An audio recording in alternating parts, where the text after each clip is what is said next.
Dalawang hinihinalang miyembro ng Gun for Hire patay matapos makipagbarilan sa mga pulis sa Nueva Ecija.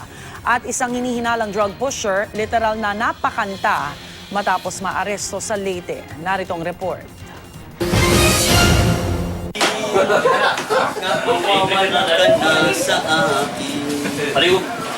Kasakit na marinig, ayaw na sa akin.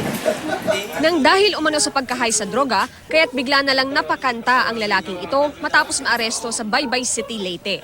Ang suspect, kinilalang si Joseph Albarico Balili, na isa umanong notorious na pusher sa lugar. Pero sa pagkakataong ito, nahuli sa operasyon ng mga pulis si Balili at nahulihan ng ilang maliit na pakete ng shabu. Naharap sa kasong paglabag sa Dangerous Drugs Act ang suspect na hindi nagbigay ng pahayag. Dead on the spot naman ang dalawang lalaking ito matapos umanong makipagbarilan sa mga pulis sa Rizal, Nueva Ecija. Base sa ulat ng mga pulis, papalapit ng police checkpoint ang dalawang suspect sakay ng motorsiklo.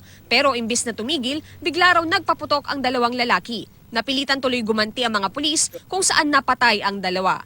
Sa investigasyon ng mga pulis, pawang miyembro ng isang gun for hire group ang dalawang napatay. Sangkot din umano sila sa mga insidente ng robbery hold-up sa Pangasinan, Tarlac at Bulacan.